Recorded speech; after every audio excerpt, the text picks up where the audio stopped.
Welcome back, YouTube. I wanted to do a video on the base building component of my time at Sandrock because there seems to be a decent amount of confusion around just how to go about doing that externally and internally. So I was going to do a video and kind of take you through just me building a base. But first things first, you're going to want to come to the construction junction because this is where you'll actually be doing all of your base building.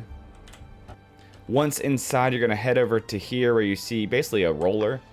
Now, before we get started, it's important to note, you can see down here I have 22,000 goals, and that's because it is kind of expensive if you're going to build a more lavish base. But to kind of start things out, this far left tab, you've got the different types of whether you want to build stone base or, wood base or a stone base, and you can kind of play around with different styles. I kind of prefer, at least for the bottom level, to do stone just because it's a little bit, in my head, it's a little bit sturdier. And then from there, you can choose what type of roof type, whether you do a rectangular or a horizontal style. Personally, I like the rectangular a little bit better than this style, but it's all based down to personal preference. Then moving down the tabs, you actually have things like windows and doors. I think the double door really looks good for your base, and you can, play around with that and make it look a little bit nicer. But your wooden door option, that's a little too high, but we can always move that down. Same with windows, you have the options of rectangular or square. I like to use both kind of to decorate my base. And moving to the next tab, you kind of have your more decorations. They're called accessories, but you've got everything from sunshades, which you can throw here, or just random little doodads, chimneys, big boy freaking chimneys, different kinds of lights. You got, the world is your oyster with this. Basically, so you can decorate and make your base a little bit more personable. You can see right out the gate, though, I've built these two little kind of, huts, and I'm already down basically 7,000 goals.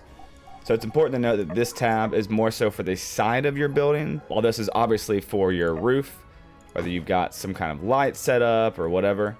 The next tab is your structures, so everything from your assembly station to coops, barns, hutches. I don't have any of these built just because it's a little bit more expensive, and that's probably a little bit more advanced at this point. And then here you can actually access the things that you've already owned and built. Now, I wanted to talk about this too because you can actually move different machines. What you have to do, you have to have this selected A, and then you come here, boom, select it, and then you can move wherever you want. So it's a lot helpful, so you don't have to run back and forth if you wanted to clear things. Specifically, like, especially like your water, it makes things just a little bit easier, so you can literally manipulate everything on your actual workstation. Same with your structures. You cannot select it if you do not have the structure tab open. So you can do the same thing here. You can move this wherever you need. Just out of the way in case you're building, but yeah, you can basically design your entire base from this tab. So let's actually get down to it and actually build a little fun two-story base.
So to work on the interior, we actually have to head over to the Construction Junction shop.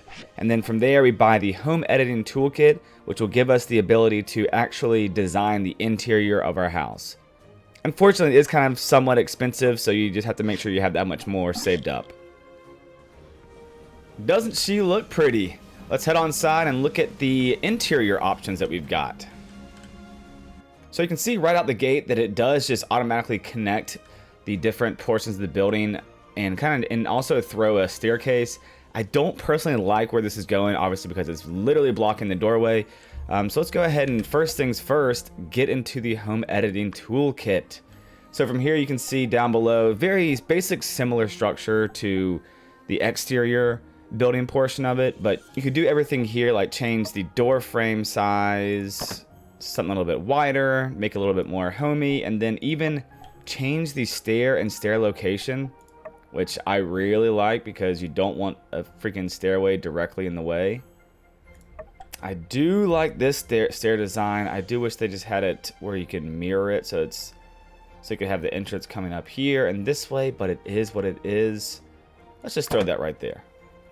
So you can already do this in the exterior build mode, but if you want to, after the fact, when you're inside, you can put in your own doors and windows if you did not like, or maybe want to add a little bit more pizzazz to the interior portion of it.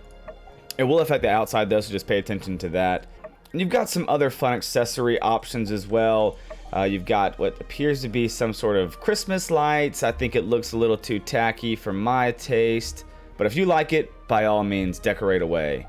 And it looks like it's got some sort of like header wood beam. I think it looks a little bit too small to be a shelf, but yeah, that's an option as well if you want to throw that somewhere. You've got other fun ceiling mounted options such as fans and lights. You can see here I've got a fan placed up there.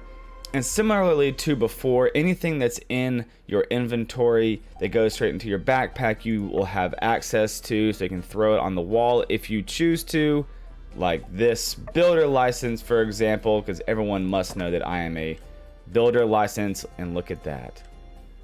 And obviously there really aren't too many options to really accessorize your base, so as you get more furniture and decorations from doing quests or buying it from vendors in Sandrock, you can start to decorate your place how you see fit. Start slowly and then, you know, kind of polish it out as you get more and more furniture and actually can kind of customize it to what you like. I hope the video was helpful for those of you who are just getting into the game and trying to figure out the actual workshop building mechanics and were curious about how you can better decorate your base. If you have any questions or comments, please drop them in the comment section below. And as always, I will see you next time, YouTube. Peace out.